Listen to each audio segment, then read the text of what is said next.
Well, I got married and we moved to Florida. My former husband was a boat builder and he got an opportunity to work for Bertram here in Miami, and so we moved down here. And I went house hunting, looking for a place for us to live because we were renting, and bought a house across the street. And that's it. The rest is history.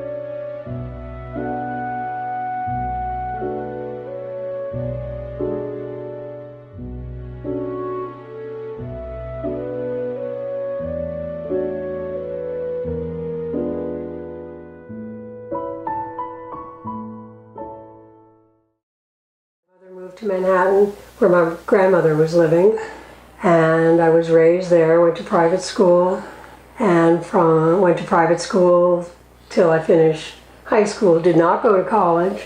Went right out into the working world as a fashion stylist for several fashion photographers in Manhattan, and then eventually I wound up working for the Ford agency representing models, and then went to the Wilhelmina model agency, and then moved down to Florida ultimately, and moved across the street from Paul where he was starting his practice, and had a lady who was working in his office who had to go home to her family, and he asked me if I wasn't working. He asked me if I could come in and work for a couple of weeks to cover her, and that was March 1st of 1980. And here we are and today. The other lady never came back, and Janis is still here.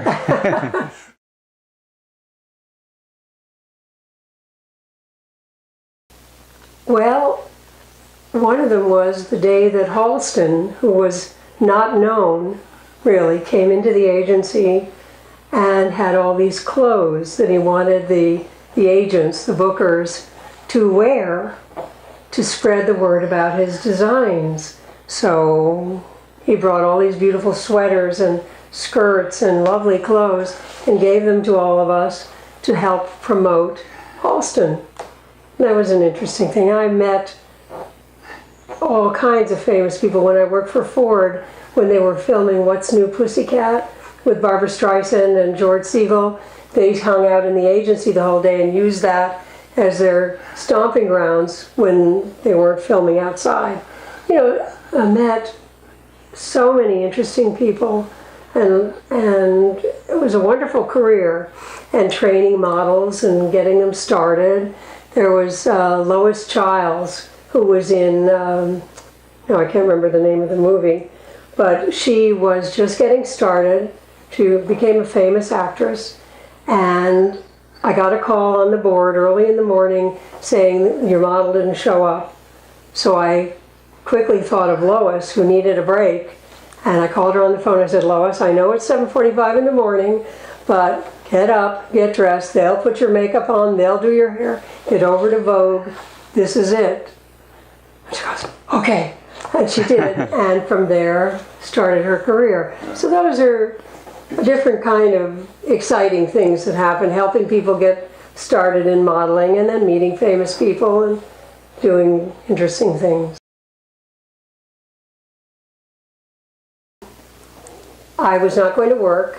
I needed to rest. I needed to fix the house, which was a shambles when I bought it.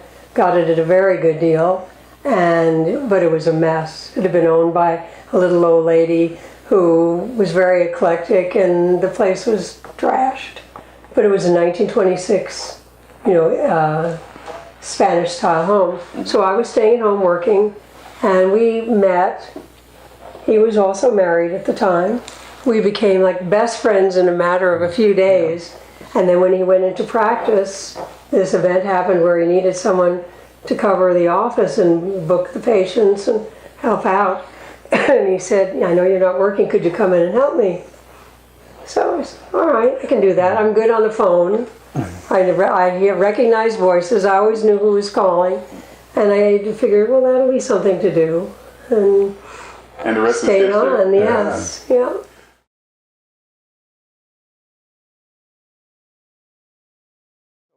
We moved to Florida, and Miami was a very small town then. There were no interstate expressways. People would drive for a week or so to get to South Florida during the winter season, and arrive either on US 1, which was a very slow trip, or through Alligator Alley. It wasn't there, it was US 41, Tamiami Trail. So we lived in an area of Miami, in the west part of Miami, that was 2 blocks from the Everglades. That is now, today, in the center of the city. So it was a very interesting upbringing. I went to elementary school in one of the most western elementary schools in Miami. We had Seminole Indians in my class. Alice Osceola was one of my classmates. And we were exposed to really growing up in a very resort type community, but that was also very tropical and very different. There was no air conditioning. I remember going back to school in September, and we were in wooden portables that were military, left over from World War II. This was in the 1950s, so there was a lot of military surplus from World War II. And it actually had a potbelly stove, which you don't need in Miami. And in September, it was so hot when we went back to school, you couldn't think. So it was, we couldn't think for about a month or so till things cooled off a little bit. So I went to elementary school, junior high, and high school in Miami. And we had some problems in our family. My brother contracted Hodgkin's disease. He was actually in the military, in the Army, and came home and was very sick on and off for years. And this was in the early days when they had no cure. So they were trying a lot of new medications and different things, and he was in and out of the VA hospital. And the VA hospital then was actually the famous Biltmore Hotel after World War II had been converted into a military hospital. All the beautiful facades of the inside of the hotel were boarded up with plywood. And I remember going there with my family, and in those days, if you were I think it was under 16, and I was probably about 10 or 11, you were not allowed to see patients. So the parents would go visit my brother, and I'd have to stay in the lobby, but while they were there, I explored.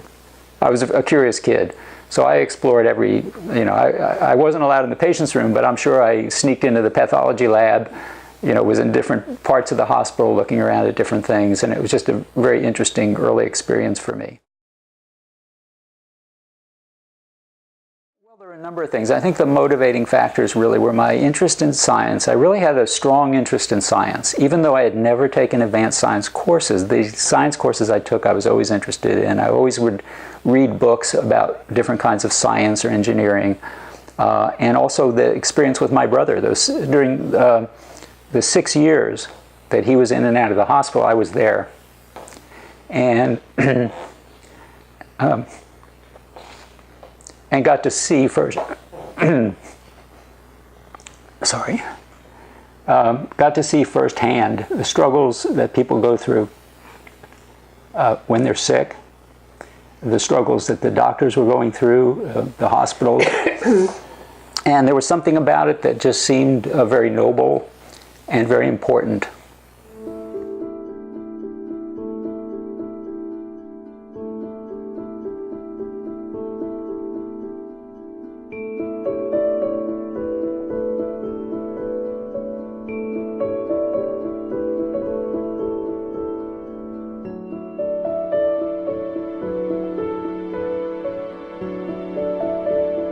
We had friends who had second homes, and they would take all the time to get up to the house. Things would be broken, they'd have to fix them, and by the time they're done fixing, it's time to come back. We decided it would be nice to have something within 20, 30 minutes of the Gables. So it happened that one of our patients' children were having a birthday party down here in the Redlands, and they invited us to come. And we came, and there's this great big piece of land and all these trees and wonderful things. And Paul said to the dad, gee, I wish we could find something like this. This is really, really great. And he said, well, none of this was here. We planted every tree, everything that you see. 10 years before. Open land 10 years earlier. And sort of a spark went off, and we called another patient who was a realtor and said, could you see if there's anything down in this area that we could see? And within a couple of days, I think, she brought us here. And our friend, the producers, called this Scuzzbucket Hovel. It was a disaster. You had to have an imagination and a vision to see through the not only junk, but the ramshackle house, and you couldn't wade through the property. But we saw it, and we liked it, and we saw the vision of what we could do with it, and we put an offer in on it that day. Half the property was available, the other was on contingency. Another person had a bid on it if they could sell their own house. We wanted everything, so we asked them to, try and push that along. So that happened. A couple of days after we bought it, we brought our neighbors who lived across the street from me and next door to Paul and their little boy, and we brought a picnic down here, and we came onto the property, and out in the front there's a huge area called the Field of Dreams, where the grass is very different. It's for the training of horses and the running of horses. And we came out, we had a picnic, we laid, the grass is very short, it never grows high. And we laid a blanket down, and 4 of us and the little guy are sitting on the lawn, and it starts to become dusk. And the property had been abandoned for several years in the '89 banking crisis. And we didn't think there was any electricity, and all of a sudden, one by one, all the lights go on. And that's why we named it the Field of Dreams, because remember the movie? And all those lights, those floodlights go on. We said, this is a sign. We're supposed to have this place. And that was really the beginning of our journey here.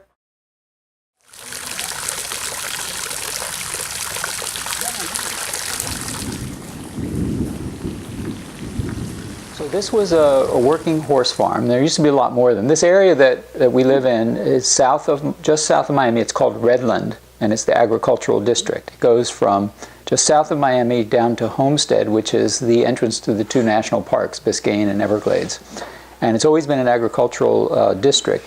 So this area was a working horse farm, and we don't know a lot about it. We haven't been able to find out much history, but we do know that the woman who lived here before had been married twice to 2 contractors. And our theory is one was a good contractor and one was a bad contractor. Because the bones underneath all the hovel that was here, and the buildings were ramshackled and really in bad shape and everything, underneath that we could see there were good bones in the construction and the structures of the buildings. And we could see there was all this potential to go in and renovate and work on things. So, and now, as Janis said, we had originally when I was a kid, I remember visiting some properties with my dad, some of his customers, that were in what are called hardwood hammocks, which are little islands of hardwood that dot the Everglades and this region, where the land is slightly higher, and instead of shrub and pine, hardwood trees grow oak and mahogany, and they're beautiful areas where a lot of animals A lot of those are long gone, but there are some properties that still have them, but they're impossible to find. After seeing this property where people had created their own, it immediately changed our way of thinking, and we realized, gee, we could, with enough time and vision and planning and work, we could create our own and create our own tropical forest. One of my hobbies has been orchids, and I got interested in that when I was in junior college. We took a field trip. I took a course called Natural History of South Florida, and we took a field trip into a pond in the Everglades. And it was one of the most beautiful things I've ever seen. It was hardwood trees covered with orchids in bloom, and a beautiful water with ferns and things growing. And it really got me thinking about what is natural here in South Florida and what really likes to grow here, and the beauty of nature. These were all little 1 foot tall pencil twigs when we planted them. we have a very dense ground here. It's oolitic limestone. It's a dense calcium rock, and so we have to get a big machine, a diesel machine in to drill a 3-foot auger. And there's an old saying among the farmers out here is you never put in a $5 tree in a $1 hole, you put in a $1 tree in a $5 hole. So we drill a big hole and we put a lot of compost and stuff that was actually laying around here from the abandoned horse farm into those, and then we plunked all these trees in to those holes, and a lot of them, as I said, were little seedlings, and this is, after 30 years, we have a tropical paradise here. These ludi are Australian pines, and they were brought in over 100 years ago by the early settlers and farmers. They're sort of become an invasive species now, but the farmers use them as windbreaks. They're a beautiful tree. They're called ironwood in some parts of the world, a beautiful wood. And the whole farm was really covered with these, which is not a good thing, but Hurricane Andrew fixed a lot of that for us. It knocked down most of them because they're not very wind resistant. Okay. The ones that are remaining must have been put in trenches or something where they really locked into the ground real large, which is unusual for these trees. So, but all the other trees that you see, everything, all this tropical dense foliage were all little twigs that we had planted. The horse farm had a lot of these huts on it that Hurricane Andrew blew some of the roofs off, but we repaired those. And it was actually Janis's idea to use them as things in the garden. So these are right where they were standing when this was an abandoned horse farm. Right. But then we built the orchid house onto the back of it. So it became a little room. We built a little work area here for that. And in here, this originally was an ICU for plants that were going to go into the trees. And then about 15 years ago, I got involved with the American Orchid Society and became a judge for them. So I've developed an interest in some other types of orchids that we now grow in this little orchid house here. Great. This is an orchid from the Caribbean, and it likes a lot of light and sun. So it's got all the elements. It also is one of the few orchids that the pseudobulb is hollow, and ants live inside, and the formic acid from the ants is fertilizer. So it's one of the few orchids we can't reach with a hose. So it's all natural, and it's grown better than any other orchid anywhere because it has all the elements from where it would have been grown as a native species, and it's grown from 3 bulbs to hundreds of bulbs. And each year it blooms a spectacular bloom each year in March.